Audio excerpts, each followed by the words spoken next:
The Esplanade Theatres on the Bay may not be exactly everyone's favourite piece of architecture, but one shouldn't forget that neither the Eiffel Tower nor the Sydney Opera House were universally loved when they were first built, and it took many years before they gained acceptance and became national icons.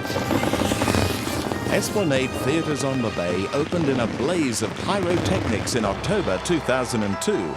And whether you love or hate the building, it's fulfilled its brief of providing Singaporeans with a variety of top local, regional and international artists and performances. This is a place a world apart, with all the jade of finest art. The Singapore Repertory Theatre's production of Forbidden City, Portrait of an Empress premiered at the Esplanade's opening, and it was such a success that it returned for a second season.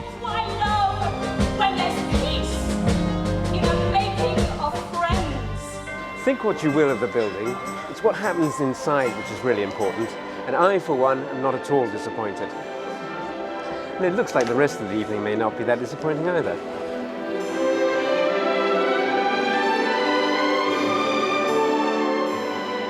The island's first major entertainment venue featured musical and singing recitals for the diversion of colonial officials and businessmen. A wooden assembly hall at the foot of Fort Canning Hill. And the site rather appropriately is occupied today by the Ministry of Information, Communication and the Arts, MITA, here on the corner of Hill Street and River Valley Road. But not to be outdone, the rest of the settlement's population created their own forms of entertainment, and Chinese operas and wayang kulit performances were regular and popular events throughout the 19th century. The 20th century brought with it change, and when nationhood and independence arrived in the mid-60s, the need was felt for a national theatre in which all races could perform. A site was chosen on the corner of Clemenceau and River Valley Roads. Well, I was fortunate to be able to come out to the site of the old National Theatre with someone who knows a lot about it, Mr. Bhaskar. And I believe you were involved with the project right from the very beginning. Yes. You see, when Singapore became independent, there was a move that we should have some national monument and theatre. Then some committee was formed, and I was in the committee. It was called the National Theatre Trust.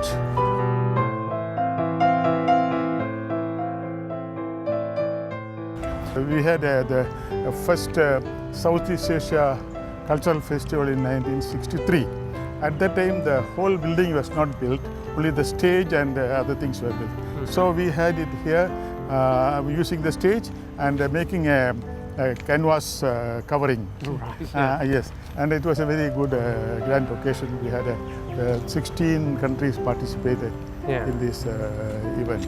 So, did you yourself perform here? Oh, yes, we all performed. My group, my wife, my daughter, all our students, we used to perform here.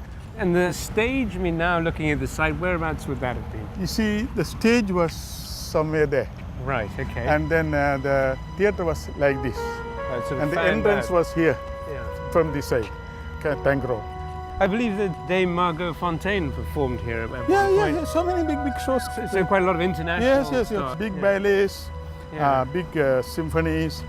Because the theatre was very big. Yes. You cannot have small duet or anything like that. No, right, exactly. So big shows. Right. And then even ethnic dance also must be very big. So in the end, I believe that it's felt that the structure was just structurally unsafe or something like that? There was some controversy? It was not like that. You see, the theatre stood there for about 25 years. And then there was a PWD thought that the cantilever is not strong enough. But then the structural engineer said it is safe. Then this road came under this. The CTE. Yeah, CTE. So there's no other go but to demolish it. To replace this, the Kallang Theatre was taken. Right. For 20 years, the ultra-modern National Theatre had been the focal point of the performing arts. But by late 1986, the site of the popular venue was once again parkland. Vanished along with the National Theatre, but for different reasons, are practically all the great old cinemas. Though I have to admit, today's multiplexes are a great deal more comfortable. No air conditioning back then, just a fan whizzing round if you were lucky.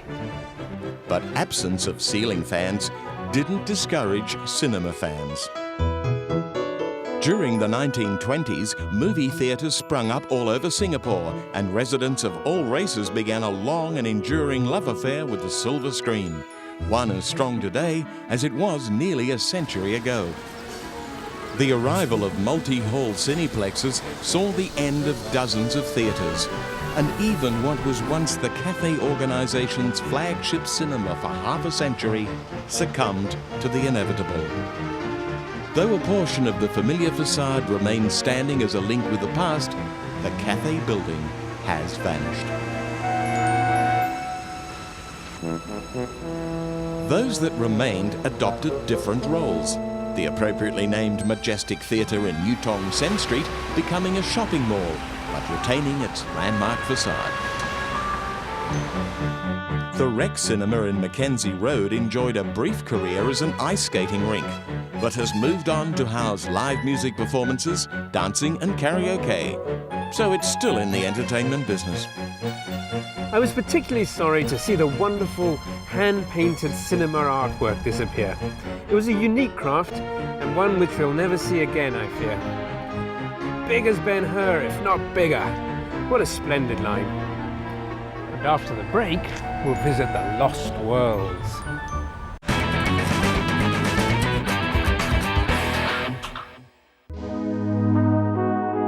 The Shaw brothers, Run Run and Run Me, who had been instrumental in bringing silent films to Singapore, also built the giant amusement parks that offered cheap mass entertainment to all generations of all races.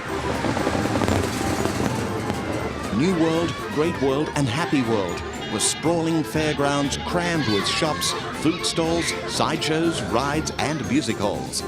Cabarets with space enough on their dance floors for 700 people at a time. But changing tastes resulted in dwindling crowds, and one by one they closed down.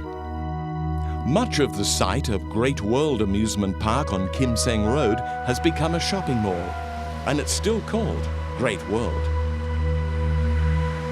Happy World at Geylang inexplicably changed its name to Gay World in the latter years of its life, and it had been hoped that at least the entrance gate might have been preserved. But it was briskly demolished, and all that remains is a single piece of the past at the entrance of a vast and busy construction site.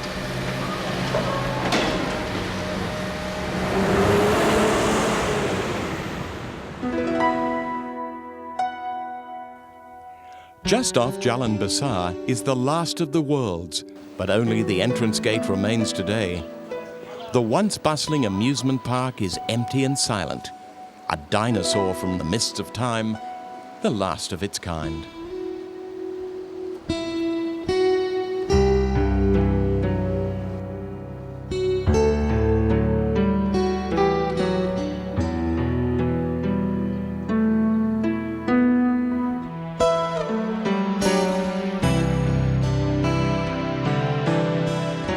The three giant amusement parks had for half a century fulfilled a need for cheap and varied entertainment. Their presence had put a smile on people's faces without taking too much from their pockets. And Singapore would have been a sadder place without them. It's the end of the world, I'm afraid.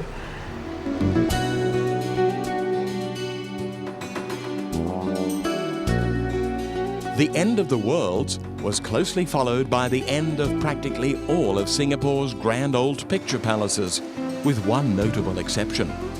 All but forgotten, it's still gamely standing its ground and patiently waiting to be rediscovered.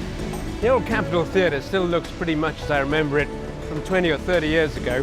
A bit shabbier, perhaps. Dying to have a look inside. Developed by the Nizami brothers, the Capitol Theatre opened in 1929. And it wasn't until 1946 that Shaw brothers took over the running of the venue. I think I might be out of luck with a kacang putih. Take a look at this. Today's cineplexes don't have a stalls and a dress circle, and more's the pity. I always sat in the dress circle.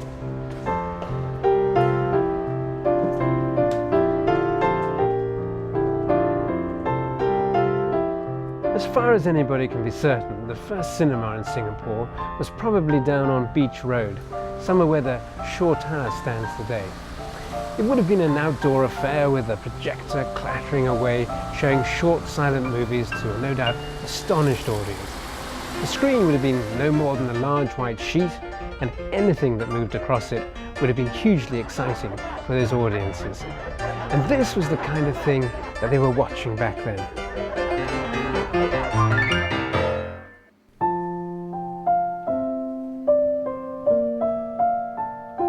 One sometimes forgets that the Capitol Theatre was a proper theatre in its own right, and behind the silver screen you can still see all the paraphernalia of the stage. It's a vast cavernous space. I reckon it's about 100 feet to the top of the dome, and a casual estimation, about 2,300 people could sit here at any one time. Now, if you took away all the acoustic tiles and all the bits and pieces that have been added at various points in time, I reckon you could have an absolutely fabulous first-rate theatre, and an enormous one at that.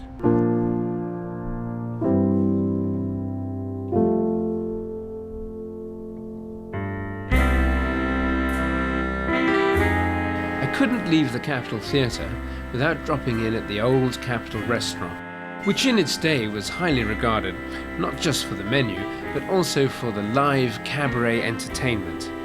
Places like this were extremely popular, both before the war and after, and no eatery worth the salt on its table would have been without a small dance orchestra or a jazz combo to assist the digestion.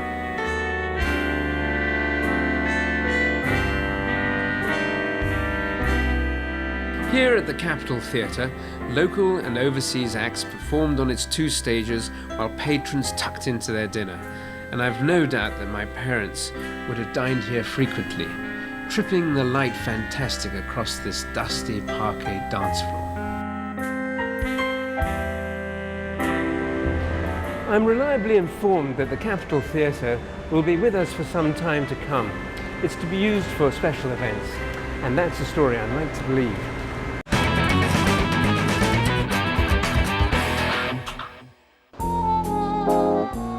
Shaw Brothers' contribution to the entertainment scene didn't stop with providing cinemas and entertainment parks. They were also pioneers of the local film industry, which developed after World War II and enjoyed a golden age of continual film production for a quarter of a century. As it happens, a little bit of Singapore's film history is still with us at Jalan Ampas. Well, I'm outside the main entrance to the Malay Film Production Studios. Good morning. Hey, hello, Mr. Julian. This is my good friend, Mr. Yusno F, and he has a very long and intimate connection with this place, and he's going to be able to show us around and tell us some very interesting things, I hope. Yeah. Shall we go inside? Carry on. This is the nostalgic place, and this is the only one left in Singapore for the Malay film industry. Right. So they call it Studio Jalan Ampas. They started here around late 40. So this is the place considered is a nostalgic place for especially for the Malay community, for non-Malay even, Chinese like Baba, Indian also. Right. Because from here they produce a lot of film, which at that time is very excellent film, very popular film. The interesting part actually this Jalan Ampas Studio, when they started, a director from India, technical also from India. The boss is Chinese, The Shaw Brothers. Shaw Brothers, Yeah. and the artist, actor and actress is a Malay. Right. Yeah. And it was directed for the Malay community, both here and of course in Peninsula That's Malaya. why you can see the Malay movie 1940 until the Shaw Brothers closed down. Mostly the film direction like Hindi film, Right. like Indian film, Yes, because the director is Indian. Right, of They course. need the song, Yeah. they need the Song dance, and dance, yeah. and very interesting. Like the Bollywood movies of today, but produced here. Yeah. They started become the glamorous in the Malay film industry is 1950. After P. Ramlee Yeah. started here from playback singer and then become actor, director. a playback singer? What exactly is a Okay, playback singer? that time the leading star is S. Romano. Yes. S. Romano as a actor. Yeah. But Indian, they need the song in the film, Right, the yes, of story. course, yeah. So Romano cannot sing. Yeah. So the B.S. Rajan Yeah. went to Penang Yeah. to look for the playback singer. It happened P. Ramlee won the top singing competition. Right. So P. Ramlee become the singer for the Romano, playback singer. Nyanyian alam indah permai. And over here, I mean, what was in this block? Okay, here? this one actually they have a lab inside here, Right, film okay. procession Yeah. also here, Yeah. processing, and also editing room, Yeah. all will be here.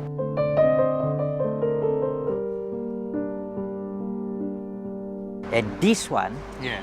actually, that is the dubbing room, Oh, right. Well, should we Dubbing go over room. and have a look at Yeah. that? Yeah. That, on the Dubbing ground room. floor. Yeah. and free view room, Yes. and also a recording room inside here. Okay. Can we go and have Yes, a can. have a Yeah. look? Or if you Come. could lead the way. Wow. It's I feel like hallowed ground stepping Yeah. into here. Goodness.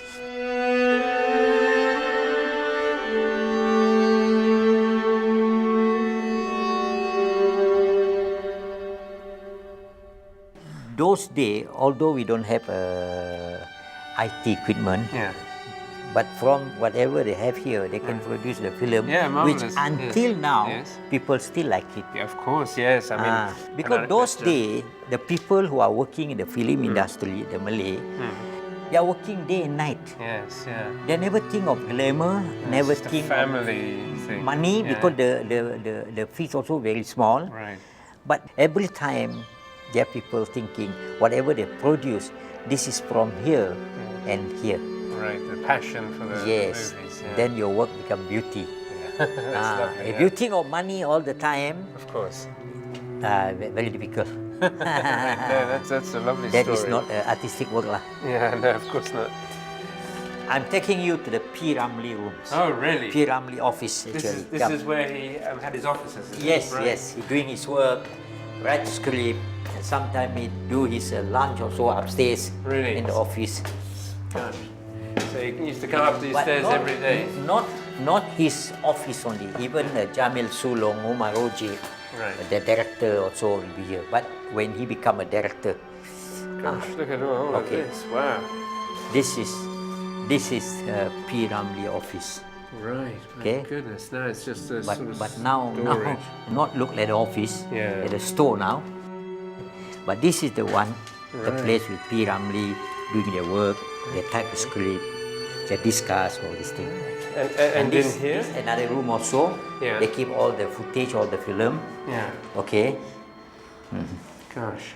but this is quite nostalgic when you come here. Right. I came here 2-3 times. I feel very sad. So this was the director's floor, and Yes. and you tell me that this was This P. is P. Ramlee's- Ramlee rooms. All right. P. Ramlee That's office. fantastic because I mean, he was a very multi-talented man. He Yes. acted, he sang, he played musical instruments, and He he write directed music. and wrote the music. But I believe that initially there was some resistance to him becoming a director. He won an award as a best actor in Southeast Asia in film Anakku Sazali. So everybody in the studio say he should be a director.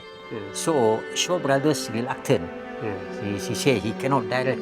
How can he direct Just all an these things? actor, yeah. Just actor only. But the Ja'far Abdullah, late Ja'far Abdullah is a publicity officer. According to the book which I read, they say Ja'far convinced Shaw to say, let him be a director first film and then we see how. Right. Shaw Brothers still reluctant to give. And the end Ja'far say, okay, you can cut my pay if he's Really? failed.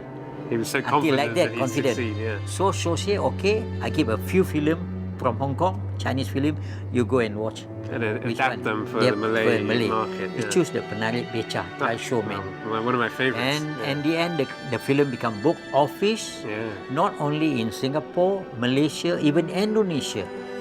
Every film done by P. Ramlee is making money. This is the Studio 9B they call. Right, yeah. This is the biggest studio. among the 3 studios. Yes. So mostly all the big film, Yeah.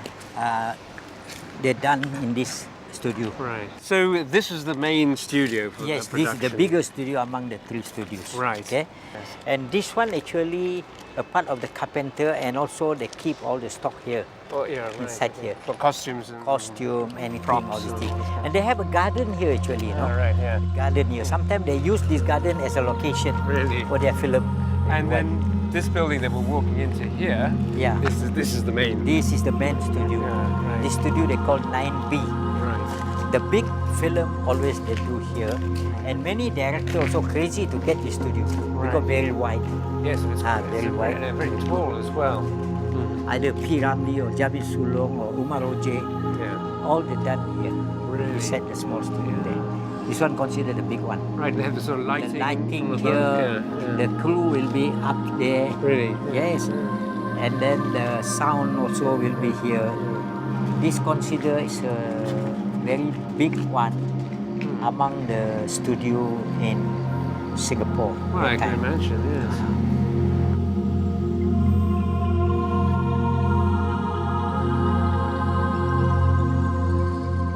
Things might have come to a stop at Jalan Ampas, but certainly not along Orchard Road.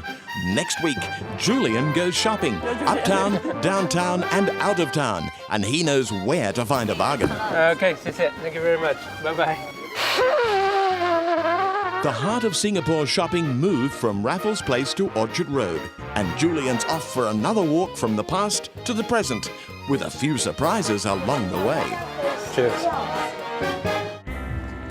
100 years ago, Singaporeans watched their first films in outdoor cinemas, and it seems that they're still doing it.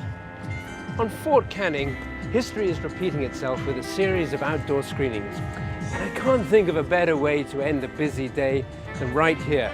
So, if you'll excuse me, I'm off to find a patch of comfortable grass. See you next week.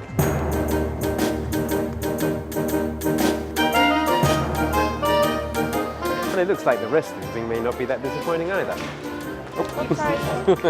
Okay, then bang. One thing, Yeah.